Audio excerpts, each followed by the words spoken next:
ডলি জহুরের চরিত্রকে চিন্তা করি, মা ডলি জহুর। আমার বাবা ছোটবেলায় ডল ডাকতো। আমি বললাম না, ছোটবেলায় আমি খুব নাদুস নুদুস খুব সুন্দর ছিলাম। সত্যি কথা বলতে কি, ধরো অনেক বয়স পর্যন্ত আমি প্রেম প্রীতির মধ্যে নাই, ছেলে পেলে পছন্দ করতাম না। ছেলেদের বেহাল মানে বেলেল্লাপনা বা ধরো বেহায়াপনা আমার একদম পছন্দ হতো না। জানি না কেন বিরক্ত হতাম আমি। আমার অনেক ফ্রেন্ডরা প্রেম করতো, দেখতাম কি সাবলার মতো বসে থাকে, বান্ধবী আসবে, ক্লাস শেষ হয়ে যেত, বসে আছে বারান্দার মধ্যে, কি সে কোনো ব্যক্তিত্ব নাই আমার মনে হতো। জোহরের প্রথম চিঠি আমার কাছে বান্ধবীর কথায় লেখা, ছোট্ট একটা টুকরা কাগজে, আপনাকে আমার খুব ভালো লেগেছে, একটু জানাবেন কি আমাকে আপনার কেমন লেগেছে। আচ্ছা, পছন্দ হয়েছে, আজই ব্যাপারটা। ওইসব নাটক আমার ভালো লাগে না। আপনি নাটকই তো করছেন। আমার এই নাটক ভালো লাগে না, জীবন নাটক ভালো লাগে না। কিছু না কিছু ছিল আপনাকে কনভিন্স করা? না, ওই জন্য না, ওই জন্য না, হয়ে গেছে, হয়ে যায় না। আপনাকে ডল বলে ডাকতো? যে জহুর তো আমাকে কিছু না বলে চলে গেল, আমার তো অনেক কথা বলার ছিল। কোনো বিরক্ত হতো না? জীবনেও আমি দেখিনি, এটাই তো আমার সবচেয়ে কষ্ট। অনেক কিছু জানার ছিল ওর কাছ থেকে। কি সহজ করে বলা, কত কঠিন কথা। আমার এক বান্ধবী কি বলছে যেন মারা যাওয়ার পরে, ও ইমোশনালি বলে ফেলছে আর কি, কেন জহুর ভাই মরে গেল, এত ভালো মানুষগুলো মরে যায়, আমাদের স্বামীরা মরে না।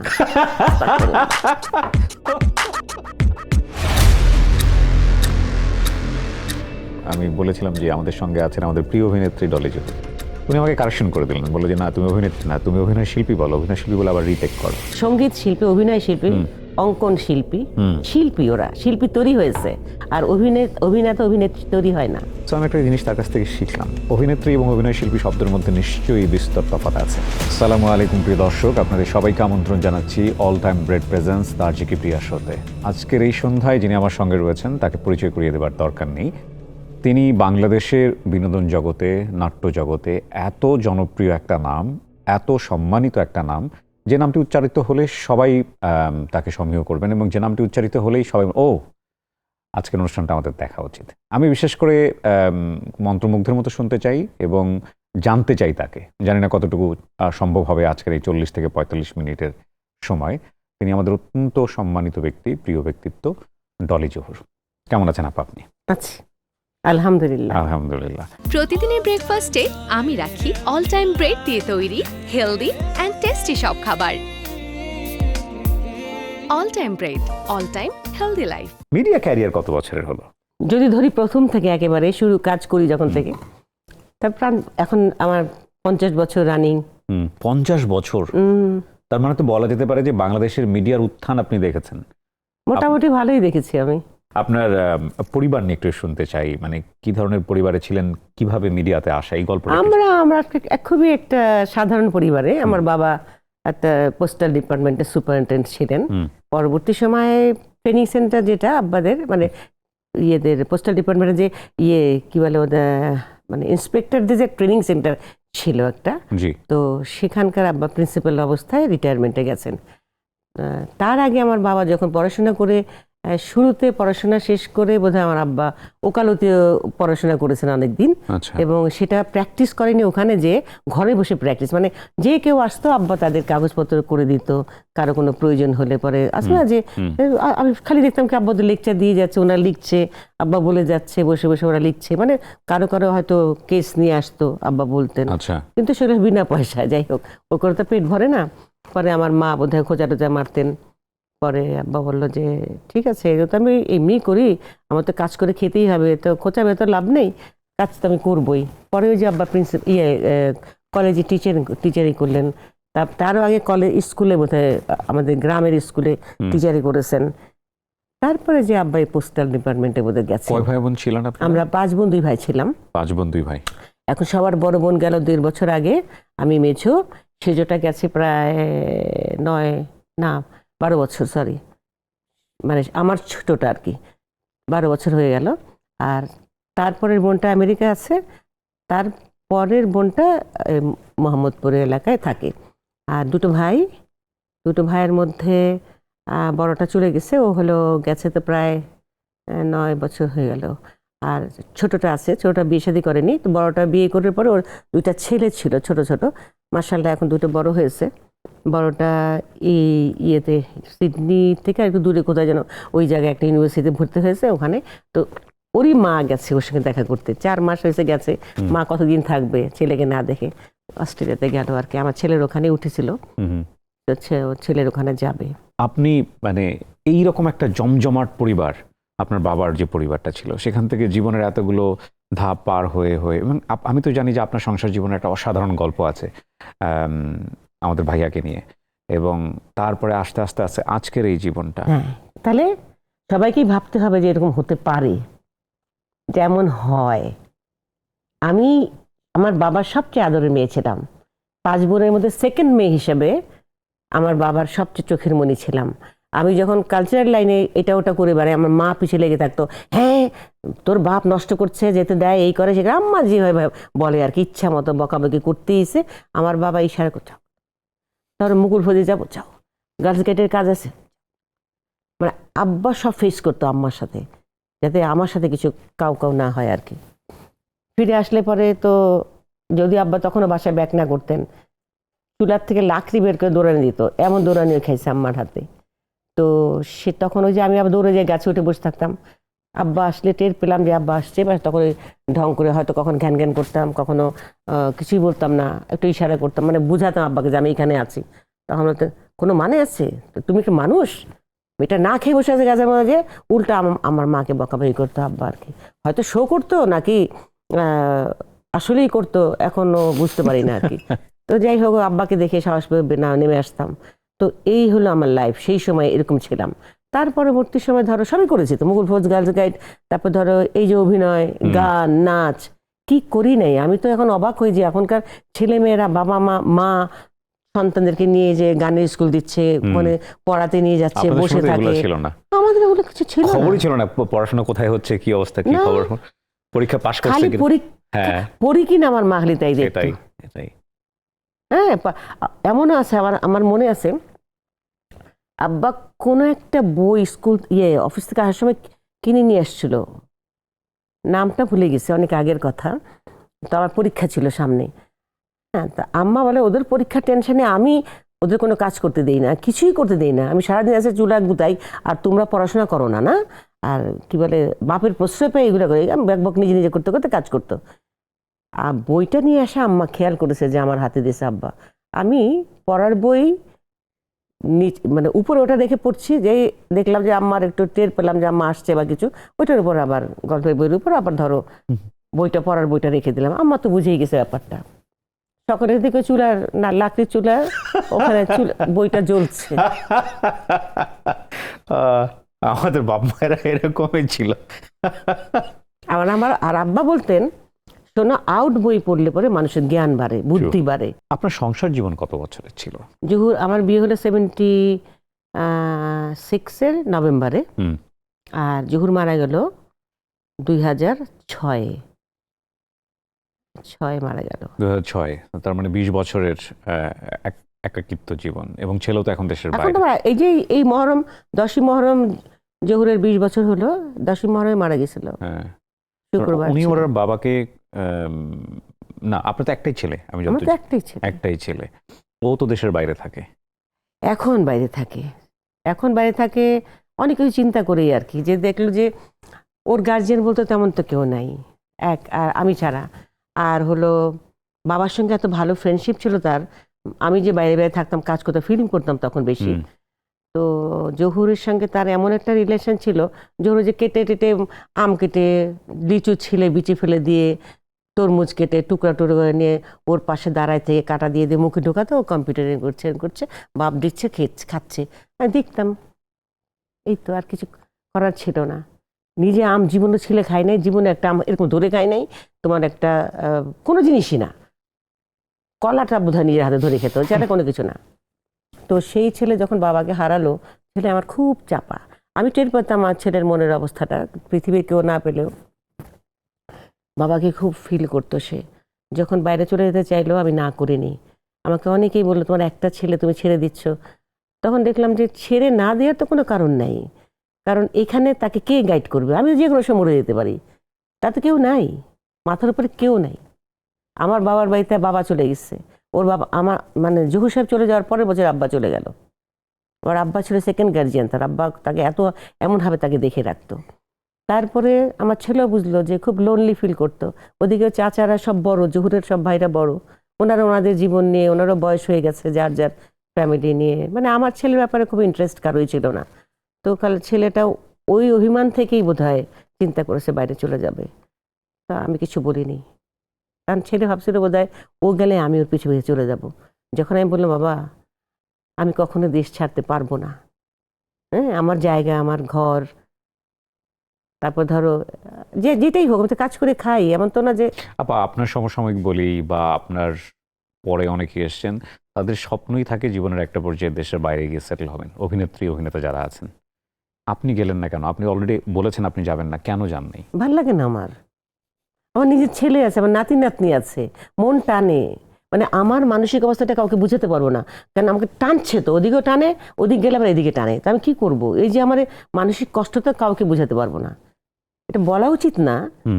অনেকে বলে হ্যাঁ নিজের ছেলেকে যায় না, ছেলে আপন না, এখানকার মানুষ আপন হয়ে গেল, খোঁচা ঠিকই মারে, কিন্তু আমি কিসের মধ্যে সময় কাটাচ্ছি এটা আমি জানি। কিন্তু আমি আবার কিন্তু খুব একটা যে মনের মধ্যে নিয়ে কষ্ট পাই সেটা আমি চাই না, মানে অত প্রশ্রয় দিই না মনকে একটু। হ্যাঁ ঠিক আছে, আরেকটা ভয় আছে কাজ করে আমার, ধরো ওখানে থাকলাম, মরে গেলাম, আমার ছেলে পয়সা খরচ করে লাশ নিয়ে আসবে এখানে, ভাববে যে আমার কাছে রেখে দিই, ওখানে মাটি দেবে না, বাবা কোনো দরকার নেই, আমার সব গোষ্ঠী এখানে শুয়ে আছে মাটির নিচে, আমার এখানে মাটি হওয়া ভালো, ওই ভয়ে আরো যাই না। আমাদের জহুর সাহেবের সাথে পরিচয় হওয়ার যে গল্প এবং তারপর সংসার জীবন একটু শুনতে চাই, আসলে কেমন ছিল? ধরো আমি তো আসলে সত্যি কথা বলতে কি, ধরো অনেক বয়স পর্যন্ত আমি প্রেম প্রীতির মধ্যে নাই, ছেলে পেলে পছন্দ করতাম না, ছেলেদের বেহাল মানে বেলেল্লাপনা বা ধরো বেহায়াপনা আমার একদম পছন্দ হতো না, জানি না কেন বিরক্ত হতাম আমি। আমার অনেক ফ্রেন্ডরা প্রেম করতো, দেখতাম কি সাবলার মতো বসে থাকে, বান্ধবী আসবে, ক্লাস শেষ হয়ে যেত, বসে আছে বারান্দার মধ্যে, কি সে কোনো ব্যক্তিত্ব নাই আমার মনে হতো, আসলে কাঠখোট্টা টাইপেরই ছিলাম বোধহয় তখন, আমি পছন্দ করতাম না। তো তখন যদি কোনো ছেলে আমাকে প্রেম প্রীতি মানে ধরো ইকুয়াল অফার দিত, তখন তাকে আরো স্যাবলা মনে হতো আমার, তো কাজে দিতাম না। যখন সেই সময়টা ইউনিভার্সিটিতে আমরা ক্লাস করছি, ওই সময় আমার এক বান্ধবীর ছোট বোন, ওরা ক্লাসমেট মানে ইয়ারমেট ওরা, তো কিন্তু বড় বোনটা বিয়ে, একটু প্রেম ট্রেম ছিল, একটা ছেলের হাতে বিয়ে শাদী করবে, একটু ওই দিকটা ওর ফোকাসটা বেশি ছিল। তো আমার ছোট বোনটার ওগুলো ছিল না, ছোট বোনটা এসে আমাকে চিঠি দিল, ছোট্ট একটা চিঠি।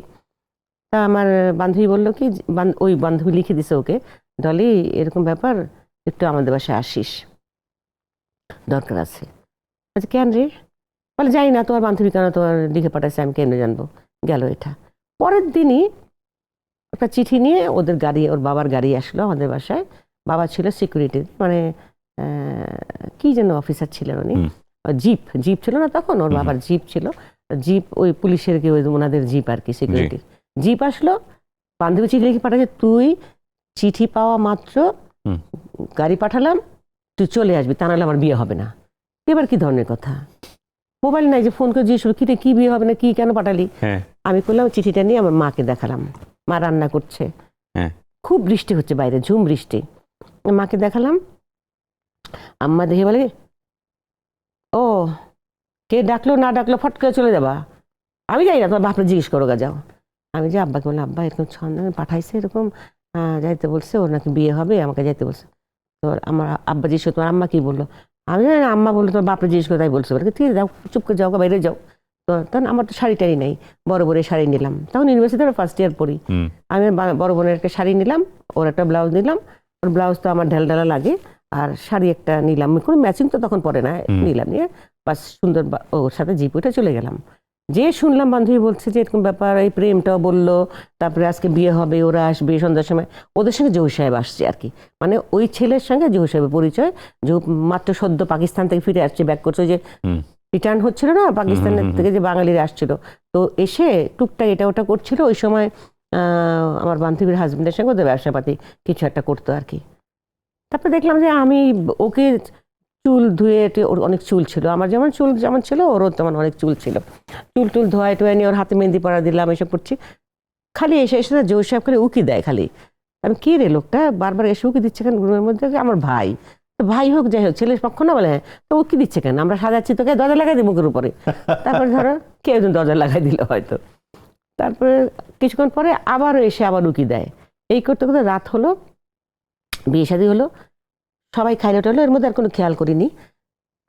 আমরা শেষে আমরা আমার বান্ধবী, মানে বিয়ে বান্ধবী না, ওর ছোট বোন, ওর একটা বান্ধবী আসছিল, আমরা খেতে বসছি, আর ওর বোধহয় কে আত্মীয় 3-4 জন মহিলা, আমরা খেতে বসছি।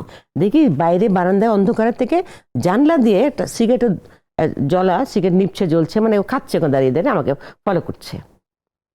তো আমি দেখলাম, দেখিনি, কিছু বললাম না। পরে যখন নাকি সেও বুঝে গেছে যে আমি তাকে দেখছি, রাগ হয়েছে একটু, পরে আমি ওর বোনকে জিজ্ঞেস করলাম, কি রে, কে কি তোর ভাই? সে বেটা ওখানে কি জানলার মধ্যে এসে এসে উকি দেয়, স্যাবলা মার্কা, বারবার মেয়েদেরকে খেয়াল করে কেন এরকম? তো বলে কি যে আমি যাই না, আমাদের তো ভাই হয়। তো গেল এটা। পরে বান্ধবীকে বললাম, আমি অবাক হয়ে গেছি, এরকম বেহায়া আমি আসলে, তুই তো জানিস আমার পছন্দ না এরকম স্যাবলা মার্কা লোক। বলে খুব ভালো, কি বলিস, খারাপ বলিস? এই আমার বান্ধবী বুঝে গেল জহুর ভাইয়ের তো ডলির প্রতি খুব আকর্ষণ বেড়ে গেছে, আর ডলি তো এরকম বিরক্ত হয়, তখন সেও আমাকে যত রকম বেশি করে কথা বললে আমি কনভিন্স হব। আবার আমার ব্যাপারও তাকে, ডলি কিন্তু খুব ভালো ছাত্রী, ভালো গায়, ভালো নাচে, ডলি এই করছে, মানে আমার সম্পর্কে আরো বেশি বেশি বলে ওকে আরো দুর্বল করলো আর কি। এভাবে চললো অনেক দিন। তারপরে এক সময় যেটা হয় আর কি, প্রেম প্রীতি হয়ে গেল। জহুরের প্রথম চিঠি আমার কাছে বান্ধবীর কথায় লেখা, ছোট্ট একটা টুকরা কাগজে, আপনাকে আমার খুব ভালো লেগেছে, একটু জানাবেন কি আমাকে আপনার কেমন লেগেছে? প্রথম চিঠি। তারপরে ইউনিভার্সিটিতে, চিঠির যুগের প্রেম। হ্যাঁ, তো ওর বোন যে আমাকে যখন দিছে, পরে আমি হাসতে হাসতে চিড়ে বললাম, টুকরা করে ফেলে দিলাম। আচ্ছা, পছন্দ হয়েছে, আজই রে বেটা, পাত্তাও নেই। বিয়ে শাদী হলো কত ওই প্রেমের ঘটনার পরে? প্রায় 3 বছর পরে। 3 বছর পরে সামহাও আপনি কনভিন্স হয়েছেন তাহলে? হ্যাঁ, আলটিমেটলি তো করে ছাড়লো আর কি। কিন্তু দেখতে তো ভালো ছিল এক, আর ও তো ছাবলা, মানে কি, মানে ও গায়ে পড়ে এসে কথা বলতো না তো, বা আসতো না। আমাকে বান্ধবী বাসায় একদিন আমাকে ডেকে পাঠালো, আমার হাজবেন্ডের কিন্তু আজকে জন্মদিন, তুই যদি না আসিস আমি কাছে ছোট হয়ে যাবে। ওর সাথে বেড ধরছি যে তুই ইউনিভার্সিটি থেকে ডাকলেই তুই চলে আসবি, যদি না আসিস তাহলে আমি ছোট হয়ে যাব। ওর মান রাখার জন্য যে দেখে কিসের জন্মদিন, নতুন বিয়ে হয়েছে, জামাই বাড়িতে, ওদের বাড়িতে পোলাও কোরমা রান্নাই হবে, রান্না হচ্ছে, ওর মা খালারা রান্না করছে। আর হইলো কিছুক্ষণ পর থেকে জোর সাহেব আসছে, জোর সাহেবের আরেক বন্ধু, 2 জন আসলো, খাওয়া দাওয়া হলো। কিন্তু ও ইজি হতে পারছিল না। আমি তো যতই যাই করি না কেন, আমার লজ্জা বলে কম, আমি একটু ঠাস ঠাস কথা বলি। হ্যাঁ, আমি তো ঠাস ঠাস বলেই যাচ্ছি। ওবার একটা জিনিস যেটা ছিল, যখন না মেহেদী হাসানের গজল খুব ভালো গাইতো, পাকিস্তানে ছিল তো অনেক দিন। ও যদি গজল গাইতো, হুবহুনার মতো অত ভালো গাইতো না, বাট অন্যদিকে ও উর্দু খুব ভালো জানে, চোখ উর্দু জানতো, অন্যদিকে তাকিয়ে থাকলে মনে হয় মেহেদী হাসানই গাইছে। সো কিছু না কিছু ছিল আপনাকে কনভিন্স করার? না, ওই জন্য না, হয়ে গেছে, হয়ে যায় না, তকদিরে ছিল। হ্যাঁ, and he was a good man. খুবই ভালো মানুষ ছিল। প্রচুর জহুর সাহেবকে ইন্টারভিউ যারা না দেখেছে সামনে থেকে, যারা ওকে না জানে, তার সম্পর্কে বলে শেষ করা মানে বোঝানো যাবে না ও কি ছিল। আসলে আমার জন্য তো খুবই একটা ফেরেশতা মানুষ ছিল, কারণ আমি অনেক সুখে ছিলাম, যে কদিন ওর সঙ্গে ঘর করেছি আমি খুব ভালো ছিলাম। আমি খ্যাটখ্যাট করতাম, আমি রাগারাগি করতাম, আমি অনেক কিছু দোষ, ও জীবনেও কিচ্ছু বলতো না।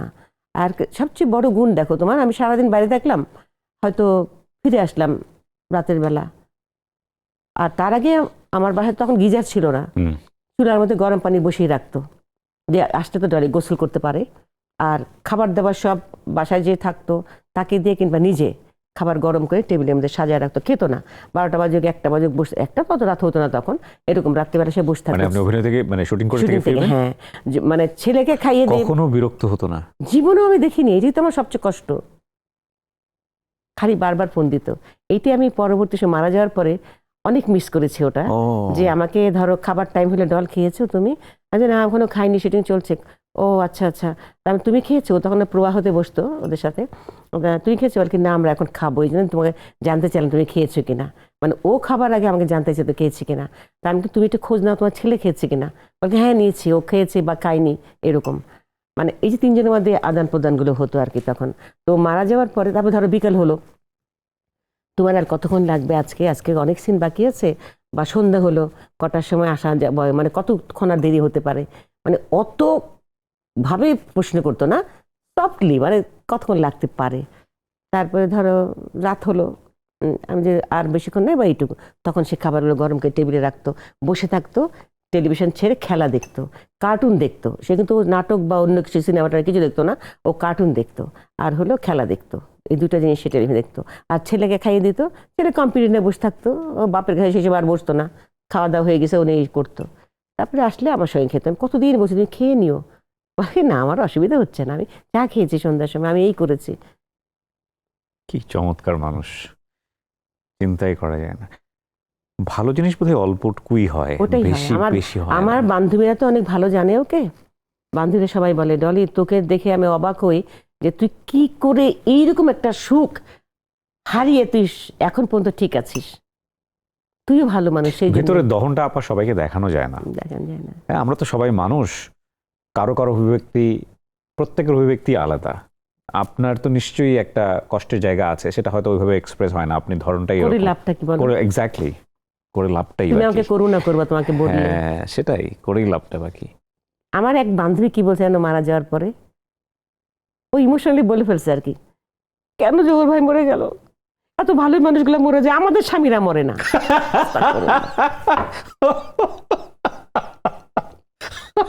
চিন্তা করতে পারো, ওর মুখ দিয়ে এটা বেরিয়ে গেছিল কথাটা। আপনার বান্ধবী বেঁচে আছে, তার হাজবেন্ড বেঁচে আছে? জহুর, হ্যাঁ বেচার, এবং জহুরকে সে এমনভাবে অনার করতো, যেমন ধর জহুর আমি নাস্তা খাচ্ছি, ওর মেয়েকে ক্লাসে দিয়ে ও আমার বাসায় আসতো, কিংবা ও অফিসে যাবে, তো সরকারি চাকরি করতো, তো ওই কাস্টমসের ওখানে কোথায় চাকরি করতো, বেলি রোডে অফিস ছিল, তো কি করতো তোমার অফিসে যাওয়ার আগে ও মেয়েকে দিল, দেওয়ার পর টাইমটাই গ্যাপটা আমাদের আসবেই আসবে, চলে আসতো। আসলে হয়তো দেখা গেলো আমাদের নাস্তা খাওয়া শেষ, কিংবা আমরা বসছি, কিংবা আমরা চা বানাচ্ছি, চা বানানো হয়ে গেছে, আমরা জোর খাওয়া শুরু করেছি, সময় ঢুকলো, জহুর ওকে কাউকে তুই করে বলতো না, একমাত্র ওকেই তুই করে বলতো, কারণ ও জহুরকে একটা আপন জহুর ভাইয়ের মতো মানে জান দিয়ে ভালোবাসতো, যার কারণে ঢুকলেই বলতো কি চা খাবি তো বস, আর কথা নাই, ও নিজের চাটা রেখে গিয়ে আগে ওকে চা এনে দিত, দিয়ে তারপরে বসতো খেতে।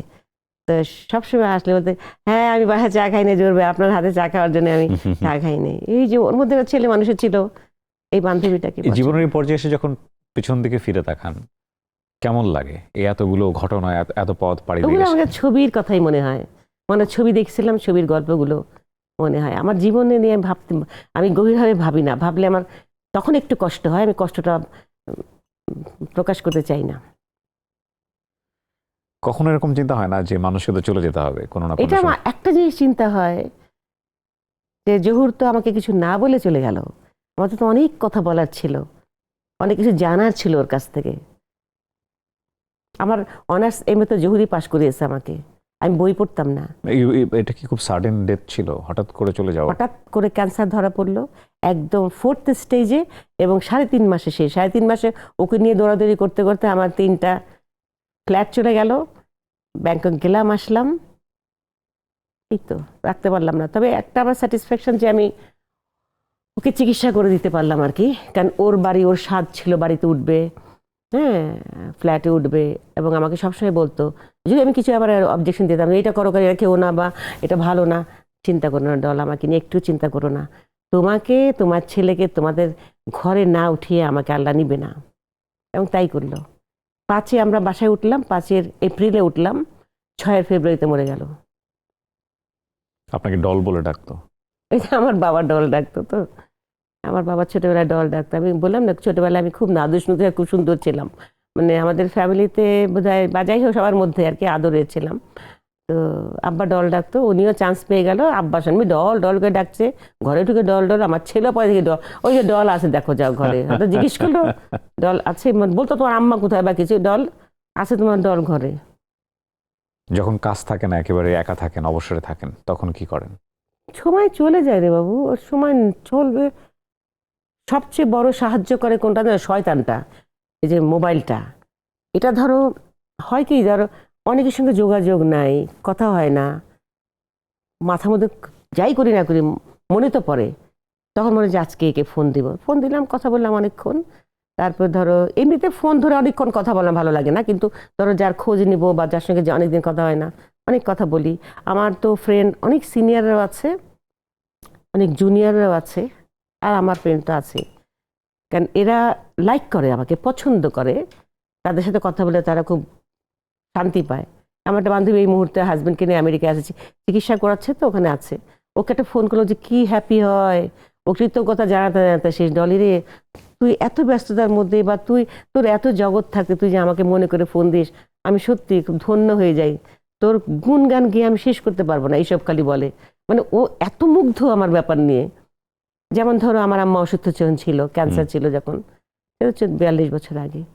আমি রান্না বান্না করে আম্মার খাওয়া দাওয়া দিয়ে আম্মাকে সেবাটা করে হয়তো আমি ক্লাসে যেতাম। তুই যখন আসতিস এই কথাগুলো খুব মনে পড়ে, যে এত কিছু করে তুই আসতিস, আর আমরা এত আরামে থেকে, এত কাজের লোক, এত মানুষ থেকেও নিজের হাতে কখনো করে দেয়নি, তুই যেমনি করতিস। তো আমার আমার একটাই সবচেয়ে বড়, আমি মনে করি আমার সৌভাগ্য, আপনজন সবচেয়ে বেশি মা আর স্বামী, দুইটা মানুষকে আমি নিজের হাতে করে দিতে পারছি। জহুরও ক্যান্সার পেশেন্ট ছিল, আমার মাও ক্যান্সার পেশেন্ট ছিল। আমার মায়েরও ধরো যেটা হয় কেমো পরবর্তী সমস্যাগুলো সমস্ত নিজের হাতে, আমার স্বামীরও সব কিছু নিজের হাতে কঠিন করতাম। প্রশ্ন নিজের মনের মধ্যে উকি দিয়েছে, বাট আমার কাছে মনে হচ্ছে এই ধরনের কোশ্চেন করাটা ধৃষ্টতা হয়ে যাবে কিনা সেটা আমি ফিল্টার করেছি। যেমন আপনি যখন গল্পটা বলছিলেন, অনেকগুলো মৃত্যু আপনি দেখেছেন একের পর এক, ভাই বোন 5 জনকে আমার ফ্যামিলি 4 জন, আর আমার জহুর তো বাইরের। রাইট, এবং প্রত্যেকেই খুব আত্মার আত্মীয়।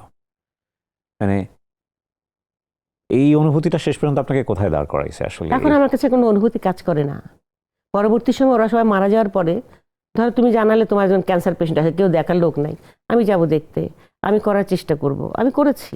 আমি নিজে করতে যত মানে খুব হাতে কম করার চাইতে আমি অর্থনৈতিকভাবে সাহায্য করতাম। মানে সাহায্য বলতে মানে করতাম আর কি, ওষুধপত্র কেনা, কেমো দেওয়ানো, সমস্ত কিছু। এমনও হয়েছে যে আমি শেষমেশ পাচ্ছিলাম না, অত পয়সা নাই আমার হাতে, তখন হয়তো আমাদের কাছাকাছি মানে আমার ফ্রেন্ডদের কাছে বলতাম কিছু কিছু দিস, যে যেমন পারিস, ওর এই নেক্সট কেমোটা আমাকে দেওয়াইতে হবে। আপনি একা থাকেন আমরা জানি, যতটুকু বুঝলাম। কখনো মনে হয় না যে আমার যদি চলে যাওয়ার সময় আসে, আমি তো কিছু বলে যেতে পারলাম না, কাউকে কিছু বলা, আমার বাবাকে আমি বলার কিছু নাই তো। আর বলার কিছু নাই। না, আমার বলার কিচ্ছু নেই। আমি কি বলবো আমার ব্যাপার? আমি তো খোলা পাতা, সবাই আমার সম্পর্কে সব জানো। এখন কিছু কি জানার আছে আমার? হয় না তারপর একটা কাছের মানুষ যার হাতটা ধরে অন্তত কিছু বলা না যায়? না না না, আমি ওইসব নাটক আমার ভালো লাগে না। আপনি নাটকই তো করছেন। আমার এই নাটক ভালো লাগে না, জীবন নাটক ভালো লাগে না। ধরো আমার যখন দমটা চলে যাবে, আজরাইল কখন আসবে আমি তো জানি না। যে কোনো মুহূর্তে এখানে বসা রেখে চলে যেতে পারে। কত মানুষকে দেখো নি বসে থেকে কথা বলতে বলতে চলে গেছে, হ্যাঁ। তখন কি বলবে সে? বলার সময় কোথায়? আমি এগুলো বিশ্বাস করি। আমার বান্ধবীর বোন রোজা রেখে ইফতার করে, বান্ধবীর হাজবেন্ড মারা গেছে, 19 তলায় থাকে, উপরতলায় বোন থাকে, বড় বোন। বোনের সঙ্গে একসঙ্গে ইফতার করেছে। ইফতার করার পরে তো বোনকে বলছে কি আমি একটু ইফতার প্লেটের মধ্যে নিয়ে নিচে গেছে, কাজের মেয়ে আছে, ওকে দিবে। আমি যাই নামাজটা পড়ে, তুই পর। তো বোন নামাজ পড়তে গেছে, নামাজে সেজদা দিয়ে তো আর ওঠেনি, ওখানে সেজদা দিয়ে ওখানে দম চলে গেছে। কত কাজের মেয়েটা এসে কিছু বলতে এসে দেখে কি সেজদা দিয়েই আছে, কি রে, আবার দেখে সেজদা দিয়েই আছে।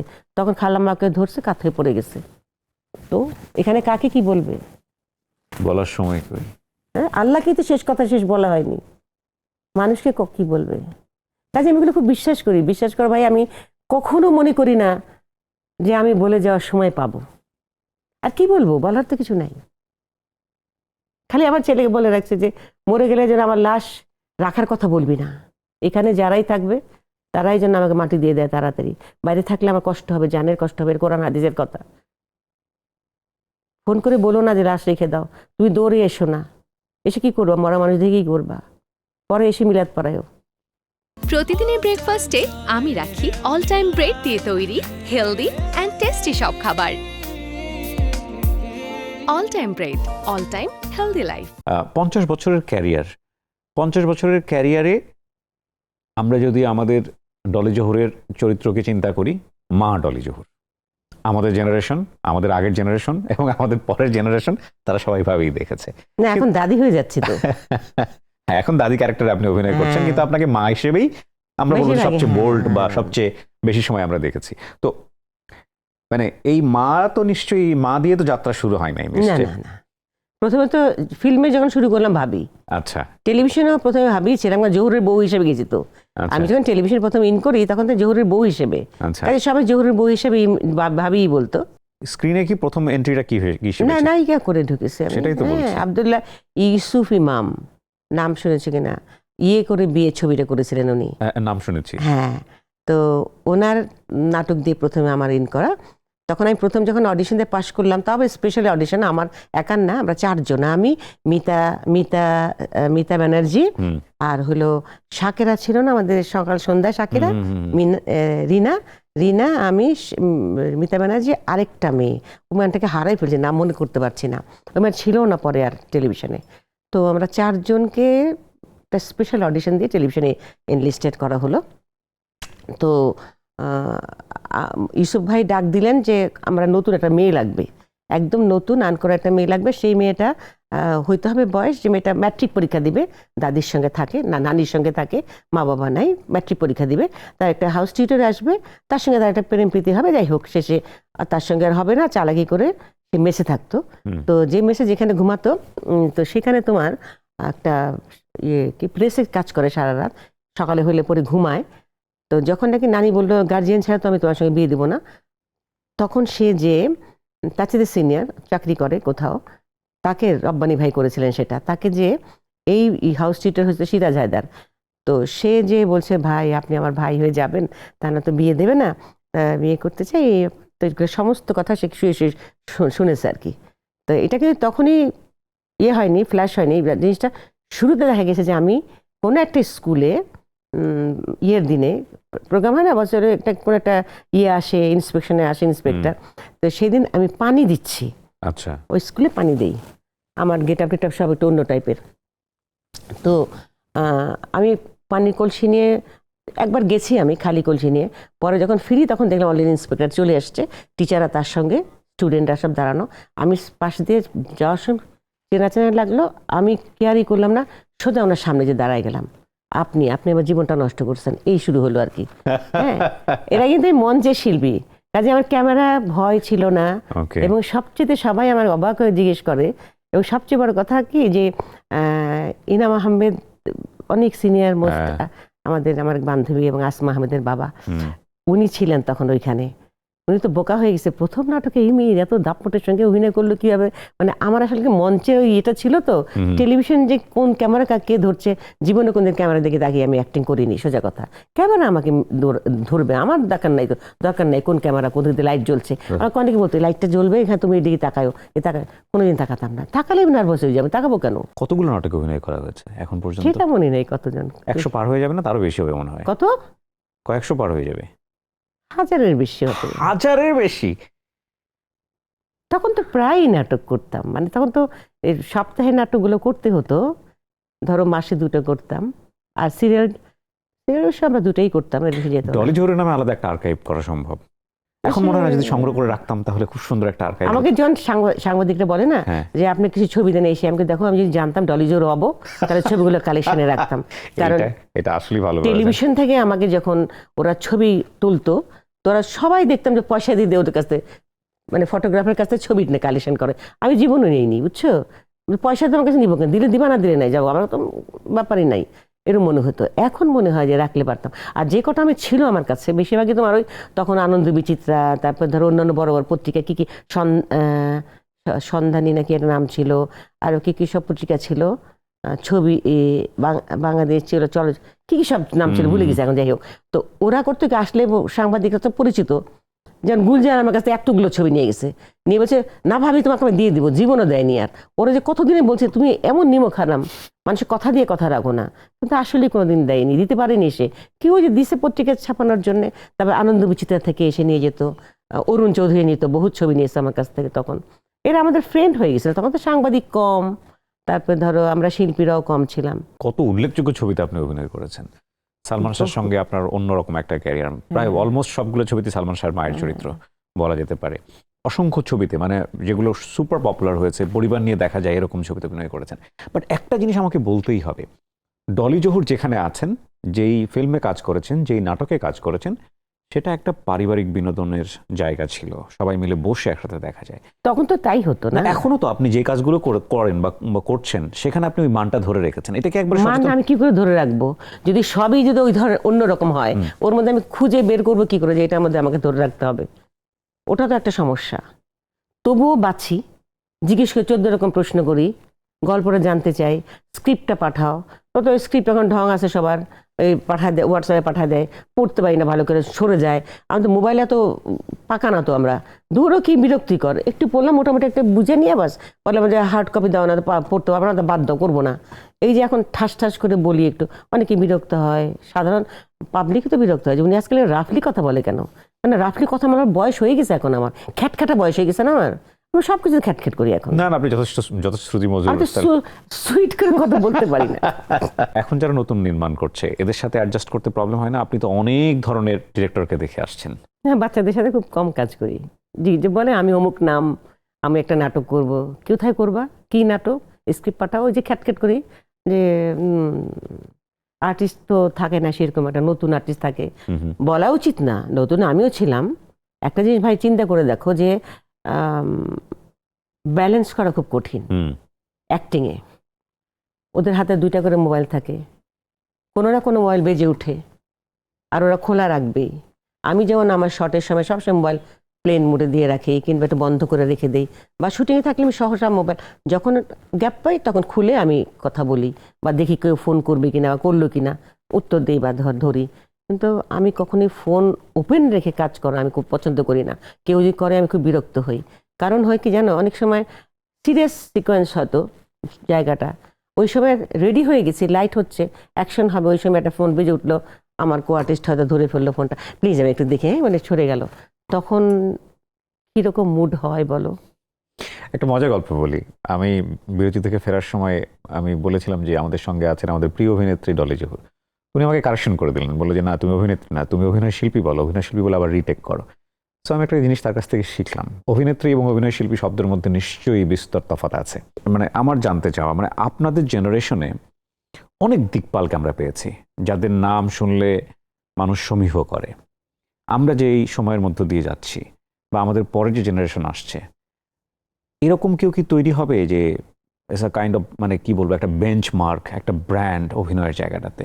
সেই সম্ভাবনা কি আছে? মানে একটা তো অস্থির একটা সময় আছে, থাকবে না কেন, এখনো আছে, অনেকেই আছে। মানে যে অভিনয় শিল্পী যে বলছি, সেই শিল্পী কি আসলে তৈরি হবে?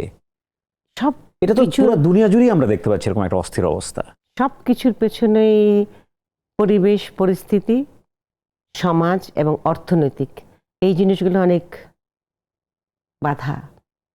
অর্থনৈতিক ব্যাপারটা যদি ব্যবসায়িক চিন্তা সবাই করে, অন্য কিছু করতে পারছে না চলো অভিনয় করি, অন্য কিছু করতে পারছি না চলো এখানে লগ্নি করি, এরকম তো বহুত আছে, তাই না? তখন তারা কমার্শিয়াল চিন্তাগুলো একটু করে। যেমন ধরো, বলা উচিত না, আমি ক্যামেরার সামনে বলতে বাধ্য, আমি কিন্তু মেয়েদের খোলামেলা ড্রেস আমি পছন্দ করি না স্ক্রিনের সামনে। কেন, ঘরে বসে বাবা মা ভাই বোন সবাই মিলে দেখে। তারপর ধরো কোনো গালাগালি নাটক আমি পছন্দ করি না। তারপরে ধরো খুব নোংরা ভাষায় কথা বলা বা গালাগালি, মানে অনেক কিছু আমি পছন্দ করি না, কিন্তু করতে হয় অনেক সময়। বাট মেয়েদের ব্যাপারটা, শালীনতাটা আমি একদম জোরালোভাবে বিশ্বাস করি, করা উচিত, সবারই থাকা উচিত। তো সেইখানে তুমি একজন মেকার, তুমি নাটক বানাচ্ছ, তুমি ভাবছো যে আমি মেয়েটাকে একটু কমার্শিয়ালি ইউজ করবো, নাটকে করলে আমারটা বিক্রি হবে হয়তো, তুমি ভাবছো হয়তো। তা না হলে কেন ড্রেস আপ এরকম হয় আমাদের মেয়েদের, তাই না? হয়তো দেখা হলো আমি যখন বিটিভিতে কাজ করতাম, অনেক কাজ করেছি তো, ওড়নাটা সরে গেলে রাগ হতো, উপর থেকে বলতো ডিরেক্টর মোস্তাফিজ ভাই, আতিক ভাই, ওড়নাটা পরো ঠিক করে, শাড়ি থাকলে সাইড থেকে, আমাদের তো একটু দেখা যায় শাড়ি পরা থাকলে, এই শাড়িটা ঠিক করো, এখান দিয়ে শাড়ি দেখা, পেট একটু পেট দেখা যেত না, ওড়না ঠিক জায়গা মতো না থাকলে গলায়, তো গলায় উঠা তো দূরের কথা, গলা থাকেও তো না ওড়না। আর এমন একটা শার্ট গেঞ্জি বা ধরো জামা পরলো, ফিটিং চোখে তো অড লাগে না? মা ছেলে যখন, মা ছেলে কিংবা বাবা ছেলে বসে, বাবা মেয়ে, অনেক কিছু দেখতে চোখে কিন্তু খারাপ লাগে না। কিন্তু সেই যুগটাও তো এখন আর নাই আপা, মা ছেলেরা একসাথে বসে আর দেখছে না। যদি দেখে ধরো ফ্যামিলিগত ভাবে দেখে, এখন তো সব মোবাইল ডিভাইসে চলে গেছে, পার্সোনাল মিডিয়া। আমরা যে শিল্পী, আমাদেরকে তো বলে, বিশেষ করে ধরো আমাদের যারা দর্শক শুরুতে ছিলেন, তারা বলে তোমরা যখন নাটক করতে তখন তো এমন করতে না, তখন তো এমন ছিল না, এদেরও দেখুন দেখি না, এই যে বলে বসে, এটা আমাদের জন্য অপমানজনক। কেন দেখবে না? নাটকের জন্য, নাটকের শিল্পী আমরা, আমার যদি নাটক যদি দর্শক না দেখে, বলে বসে এখন নাটক দেখি না, এটা তো আসলে অপমানজনক আমাদের জন্য। প্রতিদিনের ব্রেকফাস্টে আমি রাখি অল টাইম ব্রেড দিয়ে তৈরি হেলদি অ্যান্ড টেস্টি সব খাবার। All time bread, all time healthy life. যারা অভিনয় করছে তাদের জন্য কিছু পরামর্শ দেন, যারা নতুন এই জগতে আসতে চায়, সেটা যেই হোক না কেন, মানে ছেলে হোক মেয়ে হোক, ক্যারিয়ার হিসেবে নিচ্ছে। আমার ছেলে মেয়েদের কাছে একটাই কথা, যেটা দেখি আমি, স্ক্রিপ্ট পেলেও স্ক্রিপ্ট অত মনোযোগ দিয়ে পড়ে না, ওই মোবাইলটা নিয়ে বসে থাকে। এইটা হাত থেকে না ফেলা পর্যন্ত ওরা অভিনয় শিল্পী পরিপূর্ণভাবে হওয়াটা একটু কষ্ট হবে। খালি ক্যামেরার সামনে গেলাম, অ্যাক্টিংটা ভালো করলাম, হয়তো কেউ বললো বাহ কি সুন্দর অ্যাক্টিং করেছে, ওই বাহ একটা বলে দিল শেষ করে। দেখতে ভালো লাগে তো আমাদের ছেলে মেয়েদের, কিউট লাগে না? এখনকার ছেলেমেয়েরা আমাদের মতো তো বোতলা মার্কা না তো, এখনকার ছেলেমেয়েরা খুব সুন্দর সাজে, সুন্দর করে। এখন সাজার মেটেরিয়াল গুলোও ভালো, আমরা তো পেতাম না ওগুলো। হ্যাঁ, এমনও হয়েছে যে আমাদের ব্লাশন নাই, লিপস্টিক দিয়ে ব্লাশন দিচ্ছি, এমনভাবেও সেজে আমরা অভিনয় করেছি। আমি সব মেহের করতে গেলাম, আমার কাছে লিপস্টিক মেকআপ কিচ্ছু ছিল না। আমি আরেকজনের কাছে লিপস্টিক নিয়ে, না মেকআপ ম্যানের কাছে লিপস্টিক নিয়েছে, নিয়ে ওটা লিপস্টিক ব্লাশন বানালাম, ঠোঁটে লিপস্টিক দিলাম, ওটা আবার টিপ দিলাম, দিয়ে দাঁড়ালাম। আমাদের ক্যামেরাম্যান মবিন ভাই, ডিএফপির সিনিয়র ক্যামেরাম্যান, মারা গেছেন উনি। হ্যাঁ, কে ভাবি, কে দিল তোমার মেকআপ এরকম, কেন খারাপ হয়েছে দেখতে? বলে না তোমার এই গেট আপ মেকআপ। আমি নিজে নিজে দিচ্ছি। বলে বাহ, একদম পুরো ক্যারেক্টার হয়ে গেছে তো, সুন্দর। একটা মানুষের মনের মধ্যে, একজন শিল্পীর ভেতরে একটা ক্যারেক্টার যখন চিন্তা করে বা মানে বুঝতে পারে যে এই ক্যারেক্টারটা কি গেট আপ কি মেকআপ হতে পারে, যদি তুমি নিবেদিত হও অবশ্যই তৈরি হবা। তোমার গ্ল্যামারের চিন্তা করবে না তো। কিন্তু আমাদের ছেলে মেয়েরা অনেক সময় গ্ল্যামার চিন্তা করে, কিছুতেই ওদেরকে বোঝাতে পারি না তোমার এত সুন্দর স্কিন, অল্প বয়স, তোমার মেকআপ দিতে হবে কেন? আমার এইসব দিন রাত্রি করার সময় টেলিভিশনে মেকআপ ম্যান উত্তম পিছিয়ে পিছিয়ে দৌড় দিত, ভাবি দাঁড়াও একটু মেকআপ দিয়ে দিই প্লিজ একটু। হ্যাঁ, বুলুল ভাই দিছে, এর সঙ্গে কেমন লাগবে আপনার না দিলে? বুলুল ভাই একদিন বলতেছে, ওনার হাজার হোক বয়স হয়েছিল তখন, একটু চুলগুলো পাতলা হয়েছে না, তো একটু ধরো কালি দিচ্ছে এদিকে। আমার তো ওইসব ব্যাপার নেই, আমার তো মাথা ভর্তি চুল, একবার খোপা করে ঢুকলে খুলে পড়ে যেত, আবার বানতাম এরকম আর কি। কিন্তু মেকআপ রুমে আসার সময় পেতাম না, তো সেটাই থাকতাম। আমি যাচ্ছি সেটে, বুলুল ভাই বলে কি, শোনেন ম্যাডাম এত অহংকার করেন না, একটু সাজেন, আমার পাশে আপনি কেমন লাগে দেখছেন, যাক যেমন আছে তেমন লাগুক, আমি জায়গা চলে যেতাম। ভালো লেগেছে আপা আপনার সঙ্গে কথা বলে, এবং আমি তো মন উজাড় করে আমার দর্শক যারা আছে তাদেরকে সাথে নিয়ে আপনার জন্য দোয়া করতে চাই। আপনি সুস্থ থাকেন, আরো অনেক দিন থাকেন, আর কিছু চাই না আমি। হ্যাঁ, আমাদের মাঝে থাকেন, আর আমাদের মাথার উপরে ছাতা হয়ে থাকেন। অনেক অনেক ভালো থাকবেন, এবং ধন্যবাদ আমার দর্শকদের অনেক ধন্যবাদ, আমাকে যে ধৈর্য ধরে দেখতে পারে। অনেক সময় অনেক দর্শক বলে এইসব জানার আমার দরকার, এত কিচ্ছা কাহিনী জানার কি দরকার? অনেক সময় অনেক ইন্টারভিউ দেখে আমি দেখি যে ওদের কমেন্টস করেছে, তো ওনার কি হয়েছে এটা আমাদের জানা দরকার কি? তো পড়তে বলছে কি, দেখতে বলছে কি, দেখো দেখবে আবার কমেন্টস করবে, এই ধরনের কমেন্টস করবে, এটাই মজা। ভালো থাকবেন আপনি। Thank you. দর্শক, এই ছিল আমাদের আজকের আয়োজন। যারা তখন আমাদের সঙ্গে ছিলেন তাদেরকে ধন্যবাদ জানিয়ে আমরা আজকের মতো এখানে শেষ করছি। আসসালামু আলাইকুম।